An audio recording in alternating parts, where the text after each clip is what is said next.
Hay quienes no tuvieron esperanza y murieron en sus delitos y pecados, debido a su incredulidad y decidida afrenta contra Dios. ¿Hay alguien aquí que no haya escuchado quién es o quién fue Adolfo Hitler? Que levante su mano. Todos creo que sabemos quién fue él, ¿cierto?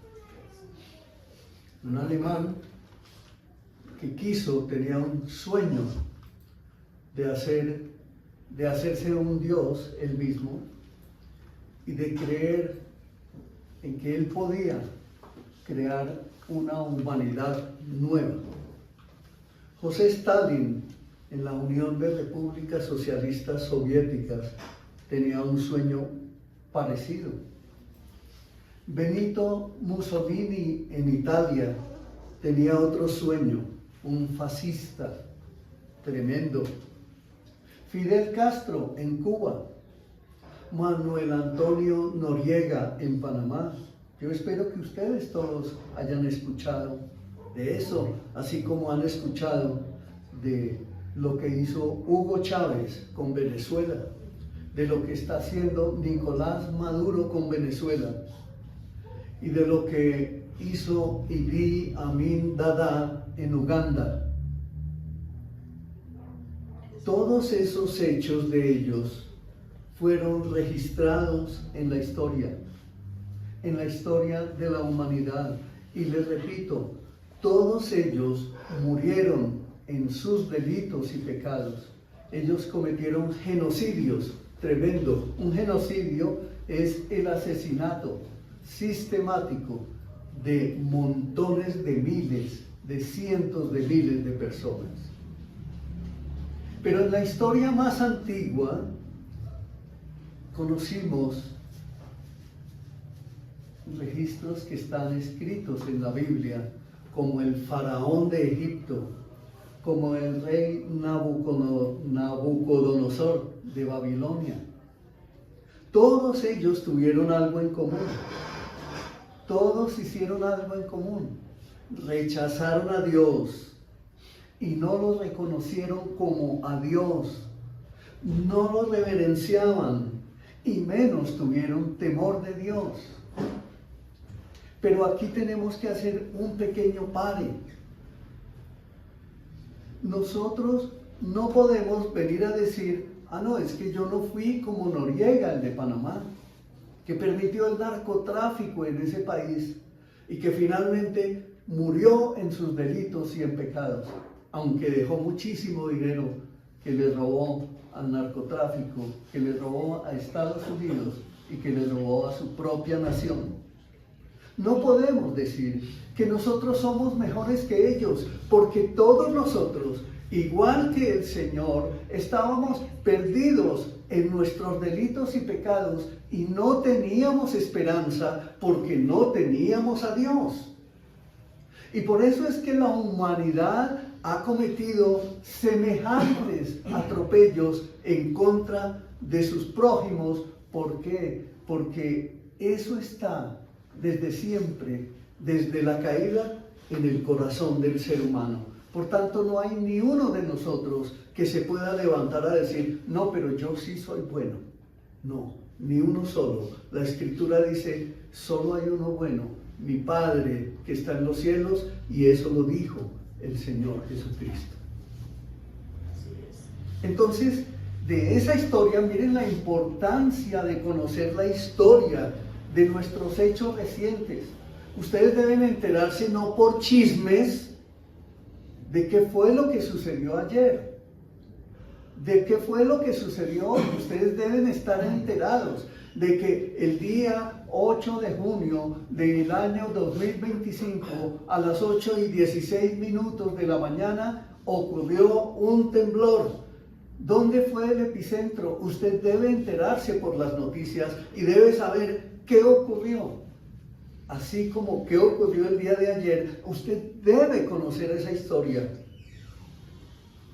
Porque aquellos que murieron en el pasado y que no conocieron a Dios, y que están en el lugar de fuego fueron irreverentes.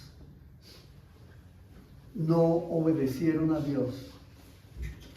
Aunque muchos de ellos escucharon hablar de Él, no lo quisieron obedecer. Y sepa esto, la irreverencia a Dios engendra desobediencia. Como dijo el altivo faraón de Egipto, ¿quién es Jehová para que yo oiga su voz y deje ir a Israel? Yo no conozco a Jehová, ni tampoco dejaré salir a Israel.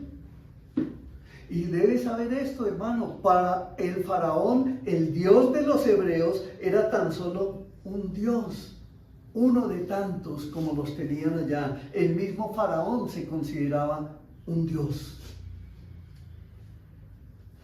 Él consideraba que ese Dios, Jehová, era un ser impotente a quien no había por qué temer ni servir. ¿Hasta qué punto estaba tan equivocado? ¿Y cuán cara tendría que pagar su equivocación? Pronto lo descubrió cuando el mar se abrió y todo el ejército de Faraón con él a su cabeza entró en tierra seca, y vino el juicio de Dios y vinieron las aguas y los cubrieron y todos murieron allí. Esos son hechos históricos. Esos son hechos históricos, tal como sucedió el de ayer, que tú lo conoces, que tú ya escuchaste.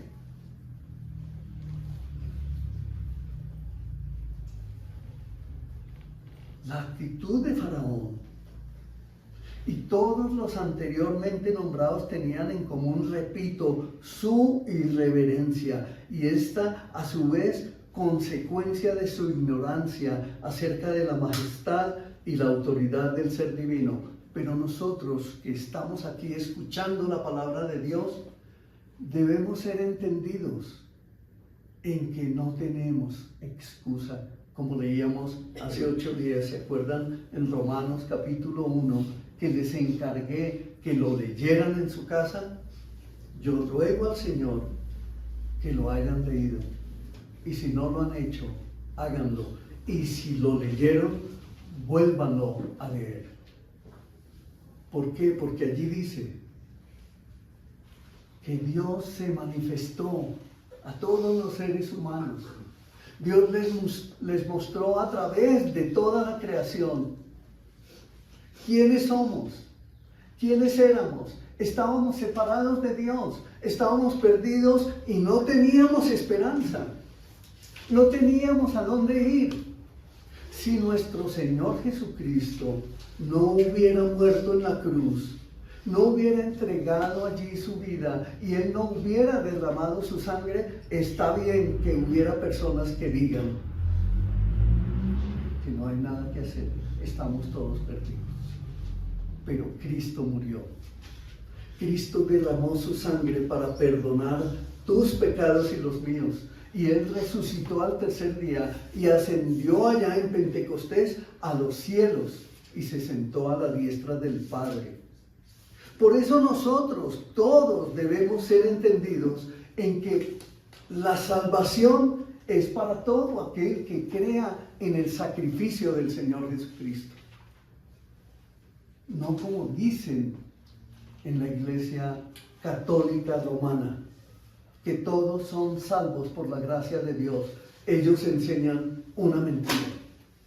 Salvo es únicamente el que cree en el Señor Jesucristo, el que cree en su sacrificio, el que recibe la gracia por el poder de Dios, que es un regalo inmerecido, el que recibe el oportuno socorro, el que es predestinado para venir al camino y recibe la vida nueva. Ese es el que empieza a formar parte de la familia de Dios. Miren lo que dijo en uno de sus libros A.W. Pink. Él dijo esto: la verdadera reverencia a Dios producirá y fomentará la obediencia. Debemos reconocer y darnos cuenta de que la Sagrada Escritura es la revelación del Altísimo, en que éste nos deja ver su pensamiento y define para nosotros su voluntad. Ese es el primer paso hacia una verdadera vida piadosa. Reconocer que la Biblia es la palabra de Dios y que sus preceptos son los preceptos del Omnipotente nos llevarán a ver qué terrible cosa es despreciarlos y hacer caso omiso de ellos. Recibir la Biblia como un mensaje dirigido a nuestras almas, dado por el propio Creador, hará que clamemos juntamente como el salmista escribió: inclina mi corazón a tus testimonios y ordena mis pasos con tu palabra. Para los que toman nota, eso está en el Salmo 119, 36 y el 133.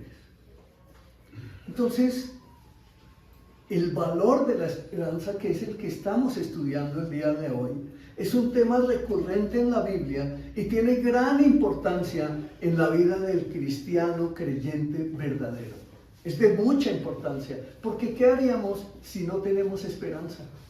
¿Qué haríamos si Cristo no hubiera resucitado? ¿Tendríamos esperanza? No, estaríamos completamente desesperanzados. La esperanza en la Biblia se refiere entonces a una expectativa confiada en las promesas de Dios. Por eso, mire, mi hermano, tan importante que es que tú conozcas las promesas de Dios. Si el Señor dice en la Biblia, oye, ven a mí que yo no te echo fuera, esa es una promesa que Dios te da para que tú vengas a su regazo, porque Él es el creador de la esperanza. Él es la esperanza misma. Y Él es el que te asegura tu camino, tu futuro. Él es el que tiene predestinado para ti lo que tú vas a hacer mañana. Por eso tú estás aquí hoy escuchando esta palabra. Porque Él fue el que definió todo para tu vida. Y tú lo que debes hacer es descubrir en la palabra de Dios esas promesas para entender que Él sí te habla, que Él sí te ha escogido, que Él sí te llamó, que Él sí te amó, que Él dio su vida por ti y que te tiene un camino perfecto. Confía en Él. En el Antiguo Testamento, la esperanza está a menudo relacionada con la salvación y la redención, pero ¿a quién? Únicamente al pueblo de Israel. Eso sucedía en el Antiguo Testamento. Pero en el Nuevo, esa esperanza se centra en la obra redentora de nuestro Señor Jesucristo. Por eso fue que Él vino, para extender ese sacrificio. ¿Se acuerdan que dice la Escritura que cuando Él murió, el momento en que Él muere en la cruz, el velo del templo se rasgó de arriba hacia abajo y se abrió? Eso nos deja un entendimiento de que nosotros estábamos por fuera, lejos de Dios. Todos nosotros, los que no somos judíos, estábamos separados de Dios.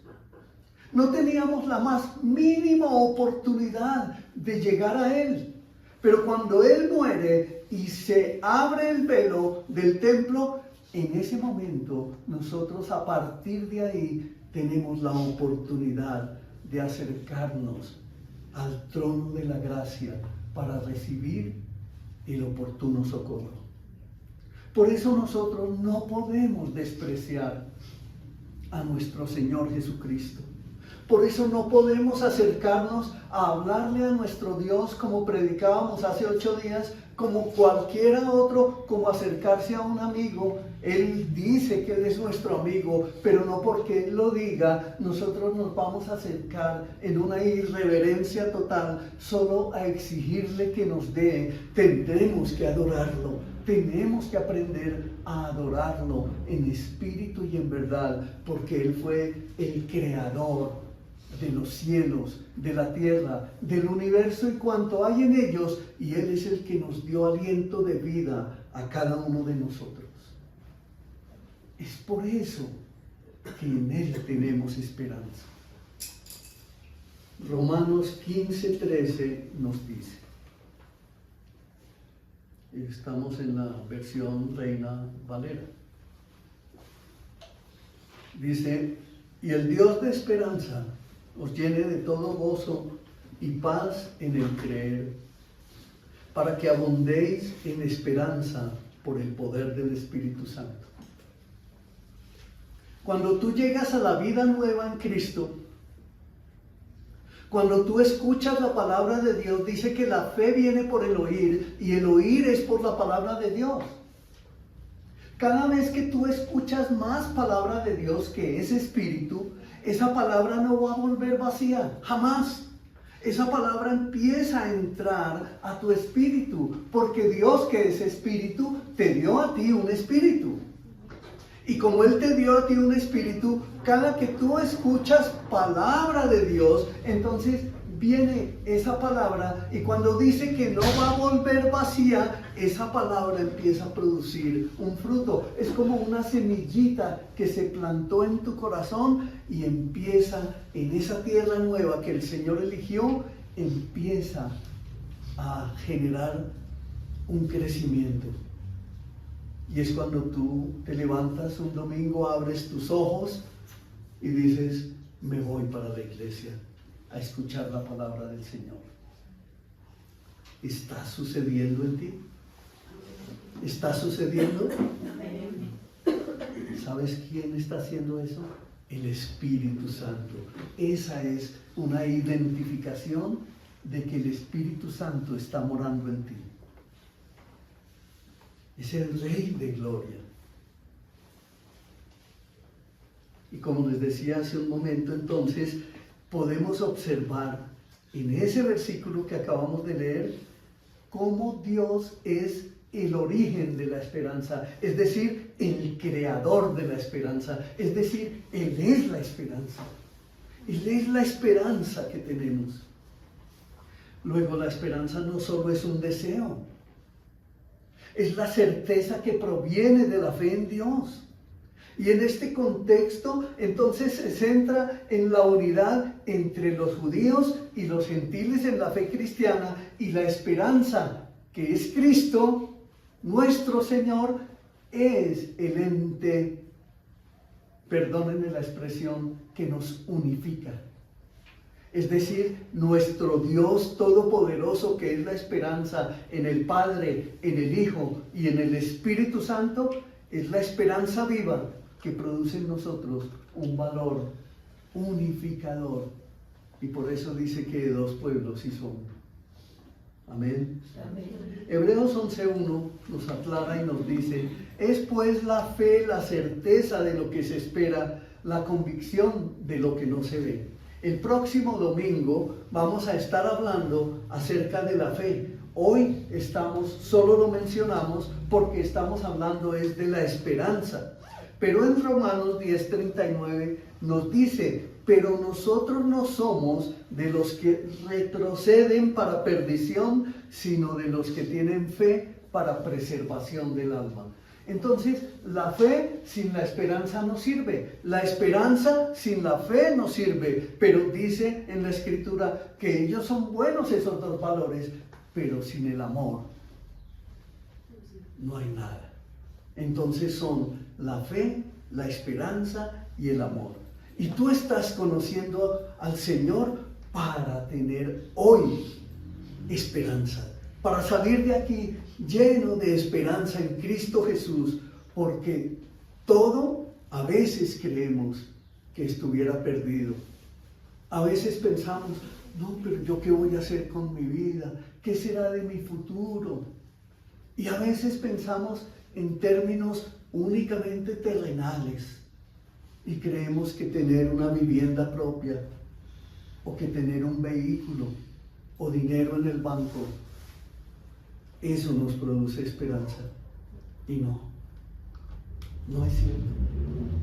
Porque qué tal que no hubiera temblado, sino que hubiera sido un gran terremoto destructor, como los que ocurren allá en los países asiáticos. ¿Qué tal si hubiera sido eso? Entonces, el dueño de un apartamento lo habría perdido, y si lo estuviera pagando, de todas formas, lo pierde, porque el banco dice: yo le aseguré, fue el apartamento que se perdió, ya se pagó, punto, pero usted tiene que volver a esforzarse por conseguir otro, por lo tanto, quedó perdido.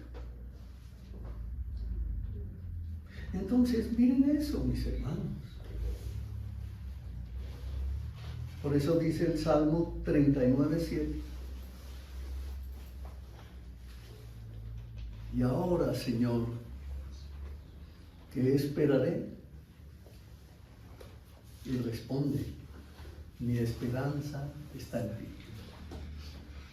Tú debes poner tu esperanza en el Señor. ¿Por qué? Porque es que la esperanza está ligada a la fe. Decíamos que la fe viene por el oír, y que el oír es por la palabra de Dios. Cada vez que tú oyes la palabra de Dios, tienes más fe. Y cada vez que oyes la palabra de Dios, también estás llenándote de esperanza. Y la palabra griega para esperanza es elpis, que implica una expectativa positiva, lo cual nos impulsa como creyentes a actuar en fe. Es decir, que en esa traducción griega lo que nos está diciendo es que la esperanza es la expectativa que tenemos del futuro que ha de venir hacia nosotros. Pero ¿quién lo aseguró? Dios. Él mismo dijo lo que habría de ser contigo. Por eso dice que los hombres hacemos planes y pretendemos desarrollarlos, pero dice la Escritura que la victoria es de Dios, no nuestra. Pero nosotros, en nuestro empecinamiento, queremos seguir todavía haciendo planes a nuestra manera, y no confiamos en el Señor, no esperamos en Él. Nuestra fe tiene que ser activa, claro, en el creer, pero también nuestra fe es activa en el esperar, para poder recibir. Porque si no esperamos en Él, ¿qué recompensa tendremos? Si no esperamos en Él, estamos siendo irreverentes. Si no confiamos en Dios, estamos separados de Él, porque nuestros hechos lo demuestran. Aún en medio de la incertidumbre que experimentamos cuando recién llegamos a los pies del Señor, ¿se acuerdan de esos días?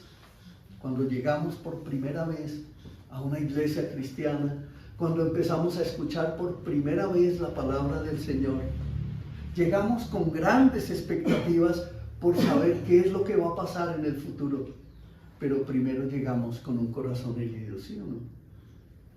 En diferentes circunstancias, por abusos en el hogar, por maltratos, por alcoholismo, por pornografía, por drogadicción, por tantas cosas que nos han hecho daño. Por eso llegamos a los pies del Señor.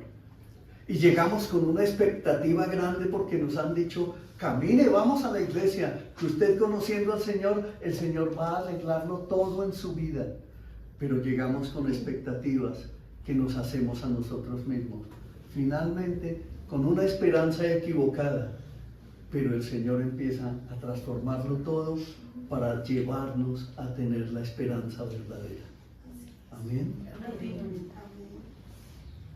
Y la palabra hebrea para esperanza es tikvah, que significa expectativa, y nuevamente nos ratifica que esa expectativa de la esperanza es una espera segura, es una expectativa. ¿Sabían ustedes que los ángeles de los cielos están expectantes, dice la palabra? Los ángeles de los cielos están mirando a la iglesia así como montados en un muro, observando allá a la iglesia, esperando a ver qué hace la iglesia del Señor. Porque los ángeles no pueden salvar, pero sí nos pueden ver. ¿Sabías eso? Ellos están expectantes. Y ellos están viendo lo que ocurre con la iglesia del Señor Jesucristo en toda la tierra. Ellos están viendo, ¡ay, mire, se salvó otro! Una fiesta en el cielo. Y hacen una gran fiesta, hacen una gran celebración por cada alma que recibe al Señor y lo confiesa como su Señor. Es decir, por cada rodilla que se dobla y confiesa que Jesucristo es el Señor. Esos ángeles están allá celebrando todos los días, porque todos los días hay nuevas personas que se salvan, que rinden sus vidas al Señor. Por eso cuando vamos a cultos paganos, estamos siendo irreverentes al Señor. La única religión verdadera es adorar a Jesucristo y su sacrificio, porque fue el único que murió, el único que resucitó, el único que ascendió a los cielos. No hay religión que salve, no existe. Las religiones fueron inventadas por los hombres como un camino para buscar a Dios. Pero Dios no creó una religión así. Dios mismo, Él descendió, Él envió a su Hijo a venir a buscarnos. Y dice la Escritura que vino a salvar lo que se había perdido. Muéstrame una religión, un sistema religioso de este mundo que haya venido a salvar lo que se ha perdido.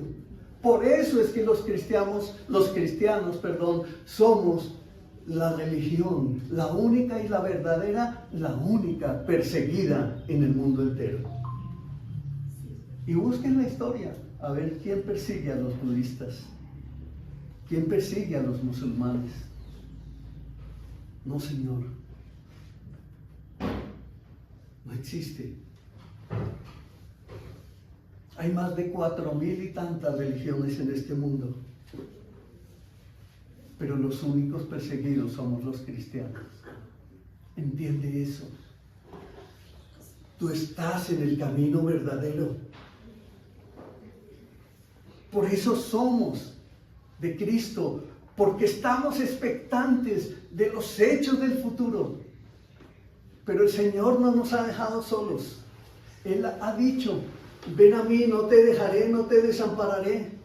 Yo haré de ti una gran nación, yo te usaré, yo te levantaré, yo te prosperaré, yo haré de ti un verdadero siervo del Señor, una sierva del Señor. Eso es lo que dice la Escritura, que hará de nosotros los hijos de Dios.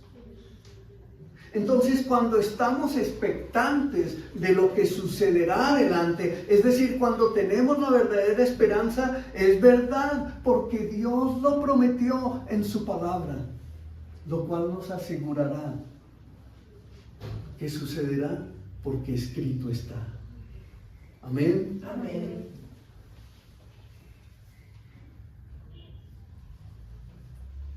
Entonces la esperanza que nosotros tenemos no es una esperanza como la que este mundo enseña.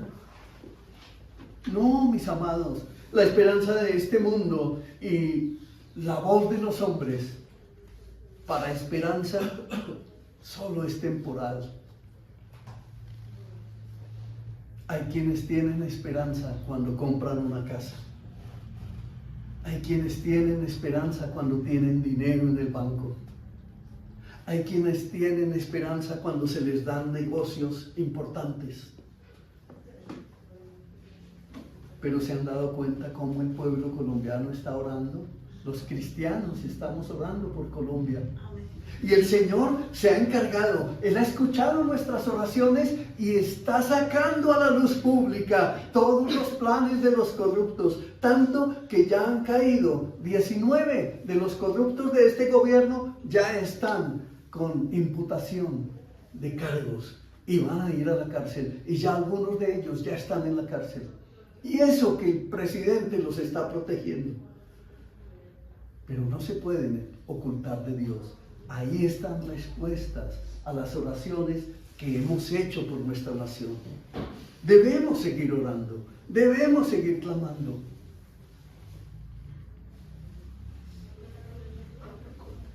Lo que enseña este mundo de esperanza, nada tiene que ver con la esperanza que Dios nos da. Porque la esperanza que Dios nos da, ¿cómo es? Es eterna, es verdadera, está anclada en su palabra. El valor de la esperanza en la Biblia, entonces, es muy grande, es maravilloso. No solo es un concepto teológico, sino es una realidad práctica que sostiene a los creyentes en los momentos de dificultad. El Señor no nos prometió que no vamos a tener dificultades. Claro que sí, todos vamos a atravesar dificultades, pero por eso Él creó la iglesia. Como lo he dicho yo muchísimas veces en estas reuniones, la iglesia el Señor la creó como cuando permitió que se crearan ciudades en el Antiguo Testamento, que eran llamadas las ciudades de refugio.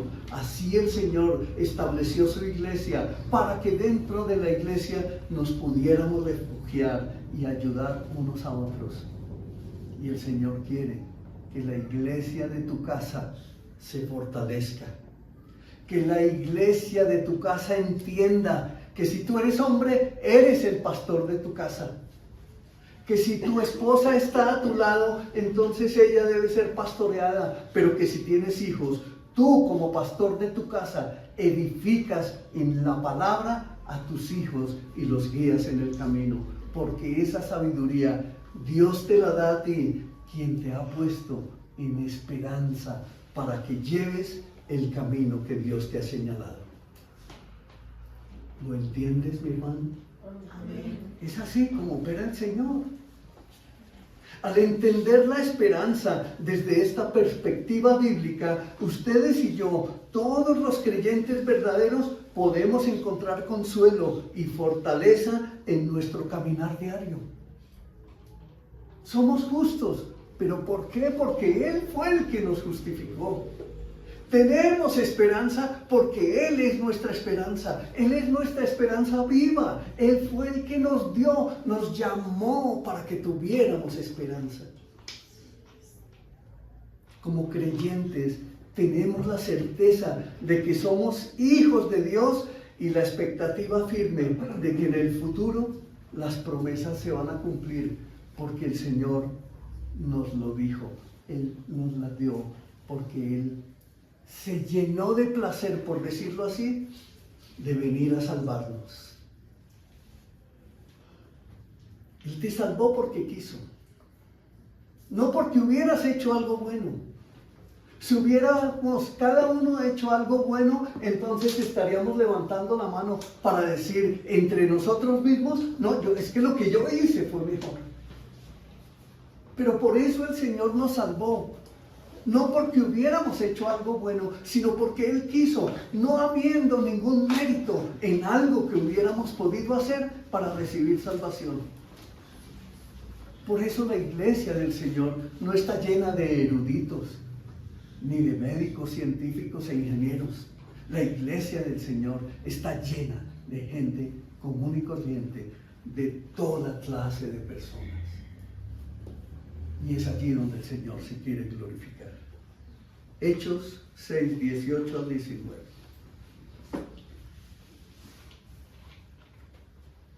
Para que por dos cosas inmutables, en las cuales es imposible que Dios mienta, tengamos un fortísimo consuelo, los que hemos acudido para asirnos de la esperanza puesta delante de nosotros, la cual tenemos como segura y firme ancla del alma y que penetra hasta dentro del velo.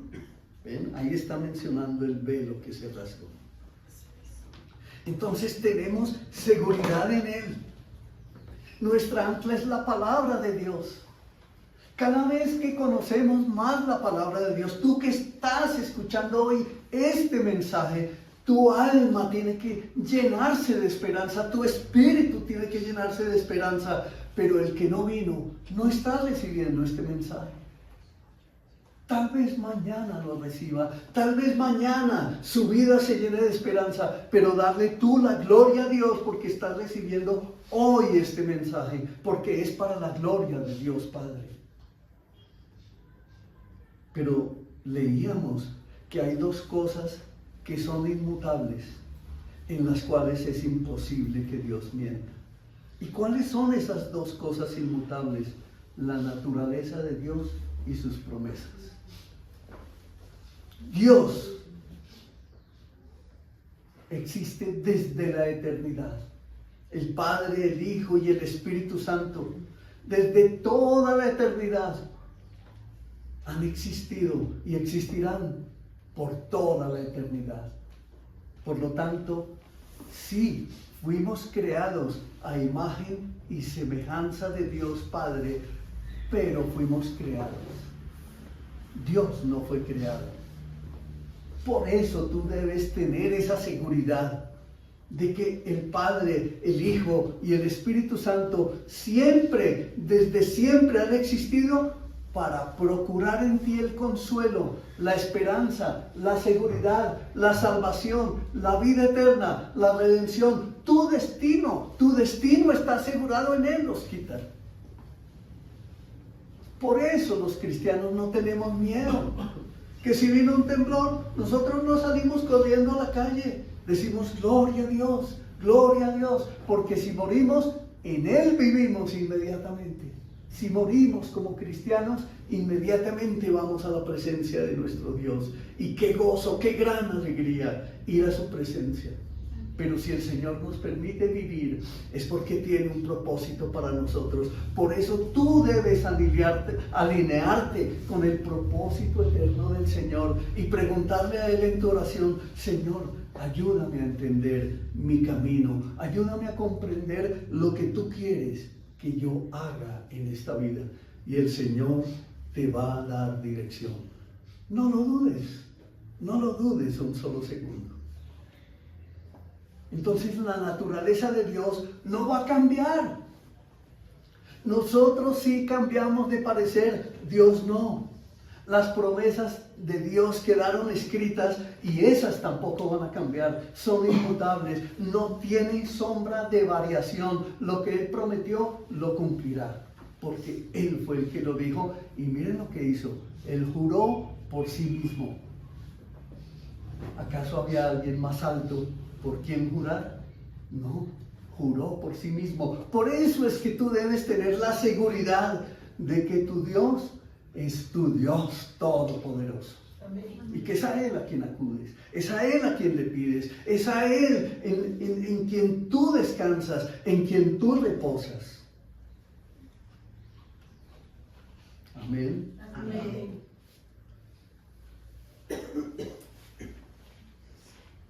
¿El Señor prometió el perdón de pecados? Sí. 2 sí, no más. ¿El Señor te perdonó a ti? Sí. Amén.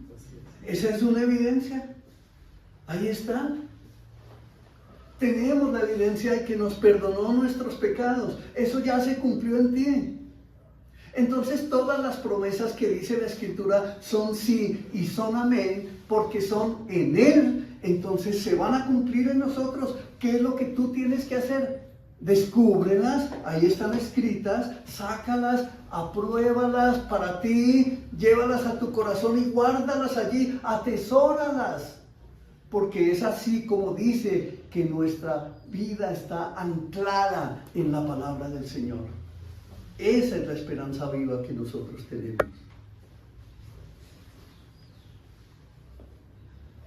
Yo les decía al comienzo que nuestra esperanza va unida a la fe. Ustedes conocen que los cables de instalación eléctrica no va uno solo, ¿cierto? Siempre van o 2 o 3 cables. ¿Y qué pasa si un cable de esos se corta o no se pone? Como en algunas instalaciones ve uno por allá en apartamentos que hay tomas donde dejaron solo un cable. No funciona para nada, no sirve. El Señor nos dio la esperanza, la fe y el amor. Como esa luz trifásica que nos llega a nuestro corazón y nos consuela, nos llena de energía, nos llena de su poder, nos llena de su gracia, nos llena de su favor, nos levanta.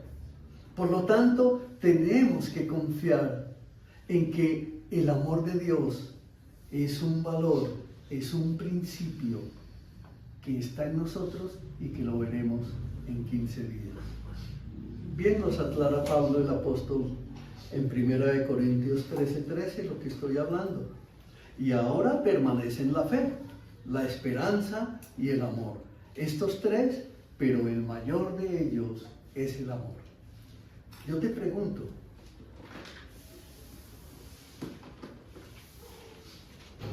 ¿hoy estás siendo esperanzado en Cristo? ¿Amén? ¿Sí? Entonces repite conmigo, la esperanza, pero fuerte, dígalo con energía. ¿Sí? ¿Por qué no se pone un momento de pie y verá que se le va a quitar el sueño? ¿Sí? Es que hay por ahí unas almitas durmiendo, entonces quítese el sueño. Repita conmigo, la esperanza, es la fe, que se dirige en mi vida y me lleva hacia el futuro en Cristo. ¿Sientes? Ya se le quitó el sueño, vean. Entonces, mis hermanos, no podemos tener una fe superficial. Nuestra esperanza debe incluir la ira venidera. Escúchelo bien. Nuestra esperanza también debe incluir la ira venidera para los que no hayan creído, porque esta es una verdad fundamental en la vida cristiana. Nosotros no podemos tomarnos a la ligera la palabra de Dios, no podemos jugar con ella. Porque si nos separamos del camino, quiere decir que nunca le pertenecimos. Y si no estamos en Cristo y decimos, no, es que eso no es para mí, como muchos han dicho, no, eso no es para mí, definitivamente el cristianismo no es la opción, no es la alternativa para mi vida. Y se van, la ira venidera está sobre ellos. ¿Y qué dice la ira venidera? Que vendrá sobre todos. Dice la Escritura allá en Apocalipsis 21:8, que los cobardes, los incrédulos y otra lista que añade ahí, no heredarán el reino de los cielos. ¿Y a dónde irán a parar? Al lago de fuego que arde con azufre. Yo por eso no puedo llevar a una persona, siendo yo creyente, no la puedo llevar a cultos paganos en otros lugares. No puedo ser, porque estoy pecando. No puedo hacer eso. Debo ser luz para mi familia, debo ser luz para predicar el evangelio, debo ser luz y hacerlo sí con amor. Debo predicar la palabra del Señor, no debo callar, debo ser un verdadero hijo de Dios, porque a esperanza fui llamado, a certeza fui llamado y fui constituido como un hijo de fe. ¿La fe en quién? En el Hijo de Dios. Yo no puedo hacer eso.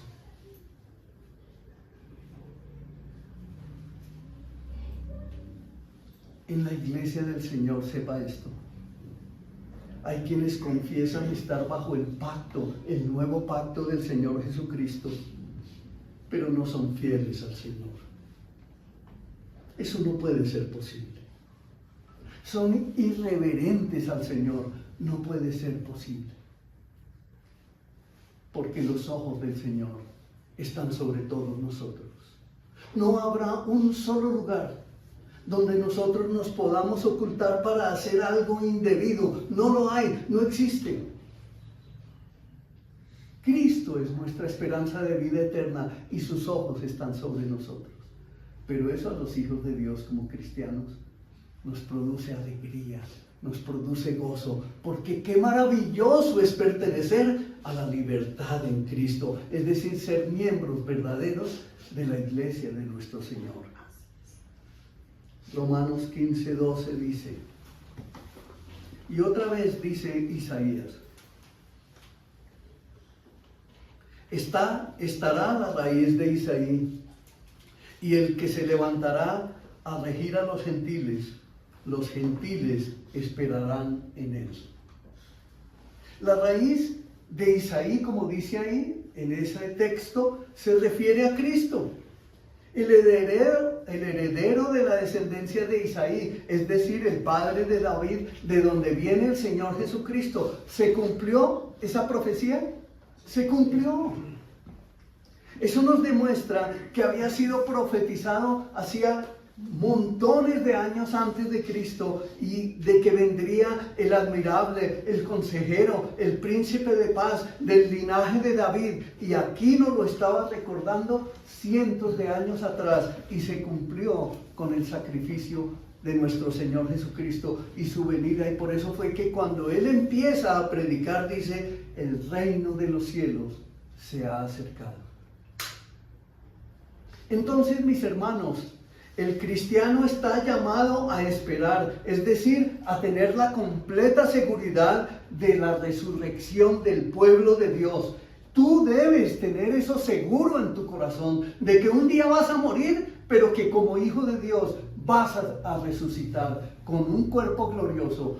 Vas a recordar toda esta vida que vivimos aquí en la tierra, pero vamos a vivir sin pecado en la presencia del Señor. Todos nosotros, los que hayamos creído. Amén. Amén. Los que no hayan creído serán juzgados y condenados. Nosotros también iremos a un juicio, pero será un juicio para salvación, no para condenación. Eso debe ser claro. El cristiano está llamado a esperar, a confiar, a creer que la venida del reino de Dios es segura para nosotros, que Cristo resucitó de entre los muertos. Así como Él resucitó, entonces yo también voy a resucitar, porque soy un hijo de Dios, pero tengo el compromiso de vivir como Él me manda que yo viva. Segunda de Corintios 5:7 nos dice: porque por fe andamos, no por vista. Y aquí el apóstol Pablo nos recuerda que a los cristianos, que hasta que el reino llegue a su plenitud, los creyentes solo pueden tener esperanza segura. Deben andar por fe, no por vista. Es decir, que nosotros confiamos en lo que está escrito en la palabra del Señor. Aquí nos aferramos a sus promesas, aquí nos aferramos a su doctrina, aquí nos aferramos a su enseñanza, y entonces esa esperanza nuestra no es irreal, no está infundada en lecturas equivocadas, no, es un fundamento firme, porque fue Dios mismo quien nos dio la esperanza. ¿Lo crees? Amén. Salmo 42:11. ¿Por qué te abates, oh alma mía? ¿Y por qué te turbas dentro de mí? Y mira lo que dice: espera en Dios, porque aún he de alabarle, salvación mía y Dios mío. ¿Se acuerdan que Tomás, el incrédulo, se acercó y dijo a sus discípulos: hasta no ver, no creeré? Si no meto mi dedo en su llaga, no creeré. Y cuando se presenta el Señor Jesucristo y le dice: mete tu dedo en mi costado, ¿qué es lo que dice Tomás? Señor mío y Dios mío. Ahora, tú no necesitas meter el dedo en la llaga. ¿Sabes por qué? Porque el Espíritu Santo es el que te guía a toda verdad. El Espíritu Santo es esperanza, que te pone la certeza en tu corazón de que Él es Dios, de que Él es vivo, el Dios vivo y el Dios verdadero. Entonces esperamos en las promesas del Señor. Vuelvo a repetir: todos vamos a pasar por momentos de desaliento. Todos vamos a pasar por temblores. Todos vamos seguramente a experimentar un terremoto. Todos nosotros debemos recordar que nuestra única esperanza está en Dios. Debemos suplicarle a Él, aun cuando parezca que Él nos ha abandonado. A veces Él se silencia, pero no nos desesperemos. Esa es la confianza viva que tenemos en Él. La esperanza de que todo mañana será mejor en Cristo, no la podemos perder, porque Él fue el que prometió. Y Él no fallará. Él llegará a la respuesta a nuestras peticiones en el momento preciso. Él no va a llegar antes, Él no va a llegar después, Él va a llegar con su respuesta en el momento preciso. Hace 2 años largos, cuando tuvimos mi esposa y yo que salir abruptamente de la casa donde vivíamos. Debíamos casi 10 millones de pesos de arriendo.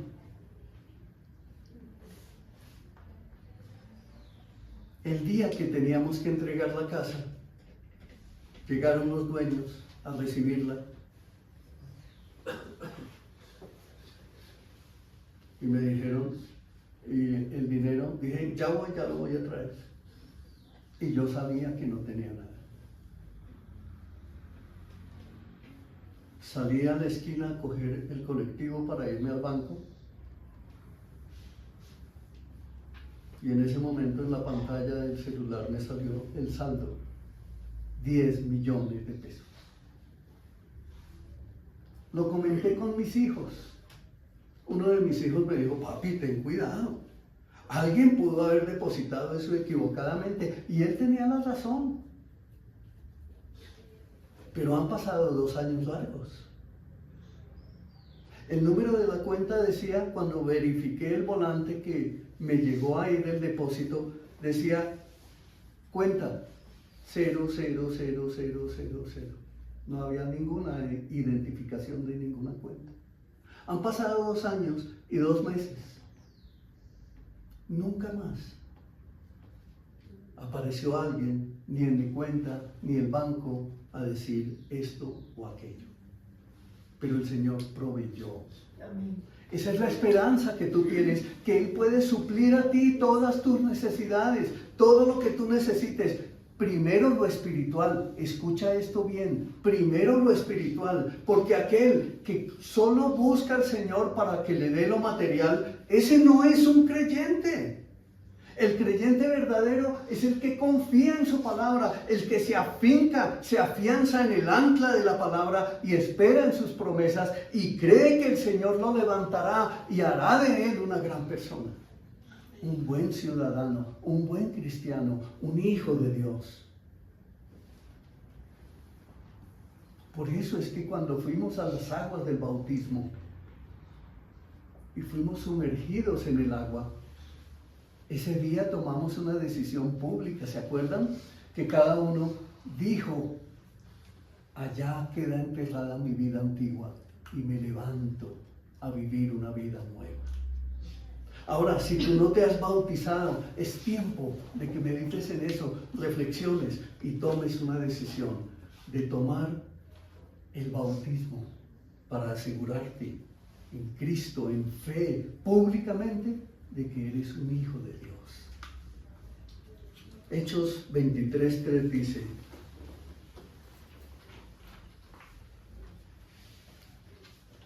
entonces Pablo, notando que una parte era de saduceos y otra de fariseos, alzó la voz en el concilio, varones hermanos, yo soy fariseo, acerca de la esperanza y de la resurrección de los muertos, se me juzga. ¿Y por qué él hizo eso?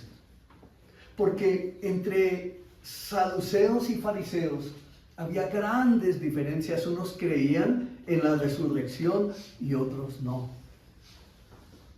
Y por eso él les habla acerca de la esperanza que tiene en la resurrección de los muertos. Él tiene esa esperanza viva y por eso empieza a hablarles acerca de eso, acerca de la esperanza que él tenía a ellos y les muestra con valentía. Hechos 23:11 dice, a la noche siguiente se le presentó el Señor. ¿Cuál Señor? El Señor Jesús, y le dijo, ten ánimo, Pablo, pues como has testificado de mí en Jerusalén, así es necesario que testifiques también en Roma. Y el Señor le permitió ir a Roma.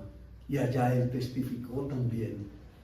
Y en Hechos 13, verso 32 dice, y nosotros también os anunciamos el evangelio de aquella promesa hecha a nuestros padres. Y esa es una palabra para nosotros. ¿Tenemos esperanza? Entonces hagámosla viva. Vayamos y hablemos a nuestros familiares, Hablemos a toda nuestra familia acerca de la esperanza viva que es en Cristo Jesús. Y rechacemos los cultos paganos, porque los cultos paganos están desviando a la gente al infierno. Dios prometió que Cristo resucitaría al tercer día y así sucedió, repito. También prometió que nosotros como sus hijos resucitaremos y eso se va a cumplir. Pablo enfoca su mensaje en Cristo y enfatiza en la resurrección, porque Cristo es nuestra esperanza. Sus promesas son verdaderas porque Dios es fiel y verdadero, por lo cual la esperanza en Cristo es viva cada día. Cada día que nos levantamos, cada día que abrimos nuestros ojos, recordamos de quién somos, que nuestra vida está escondida con Cristo en Dios, que estamos escondidos en el hueco de su mano. Eso no lo alcanzamos a comprender teológicamente, pero lo que sí sabemos es que Él lo dijo y es cierto y se cumplirá porque es verdad, porque la palabra del Señor no puede mentir. Entonces, mis amados, recordemos que esperamos en la resurrección de los muertos porque Cristo murió y resucitó. Pero también esperamos en el nombre de Dios. Esperamos en la palabra de Dios, esperamos en la justicia de Dios, esperamos nuestra salvación, esperamos el brazo salvador de Dios, esperamos la gloria de Dios, esperamos la aparición de nuestro Señor Jesucristo, esperamos una corona de vida, esperamos una corona de gloria, esperamos una corona para la vida eterna. Amén. Esa es la certeza que debe tener el creyente, esa es la expectativa por la cual debemos caminar todos los días de nuestra vida, porque Cristo es nuestra esperanza. Primera de Timoteo 1:1 dice: Pablo, apóstol de Jesucristo, por mandato de Dios nuestro Salvador y del Señor Jesucristo, nuestra esperanza. A usted le preguntan, ¿y qué esperanza tiene? Responda: mi esperanza está en Cristo. Mi esperanza es Cristo. Eso es lo que debemos responder. No nos dejemos arrinconar nunca. Nosotros somos los que tenemos la verdad, pero no por eso nos vamos a ufanar. Por eso debemos ser cada día más y más humildes de corazón, porque el Señor dijo: imítenme a mí, que soy manso y humilde de corazón. Eso es lo que debemos hacer.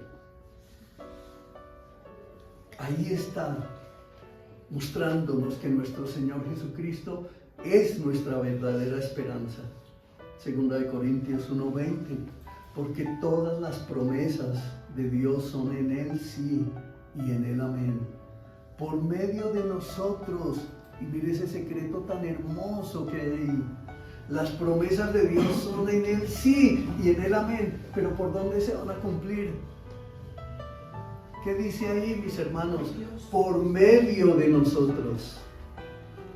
O sea, las promesas de Dios son para ti, Laurita. Se van a cumplir a través tuyo. Se van a cumplir en cada uno de nosotros los creyentes. Fue Él el que lo dijo, pero fue a Él el que le plació que esas promesas se cumplieran a través de nosotros, a través de su iglesia, porque es para la gloria de Dios. Es para la gloria de nuestro Padre. Jesús fue completamente fiel en su ministerio y sabemos que Él nunca pecó. Él murió fielmente por nosotros y ahora intercede fielmente por nosotros. Y como Jesucristo es fiel, así lo fue Pablo y así debemos ser nosotros. Imítenme a mí, que dijo el Señor, que soy manso y humilde de corazón.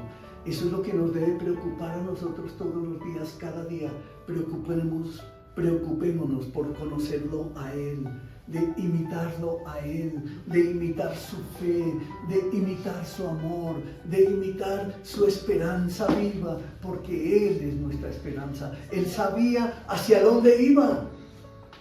Cuando iba a la cruz dice que la recibió con gozo, que fue con gozo a la cruz y con gozo se entregó a recibir el sacrificio y murió y dijo: Padre, ¿por qué me has abandonado? Dándonos el entendimiento del dolor tan espantoso que estaba recibiendo él en la cruz, pero con una certeza viva, y por eso dice al final: todo se ha consumado.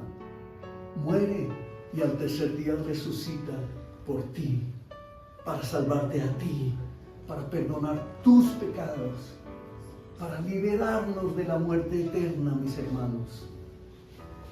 Concluimos aquí.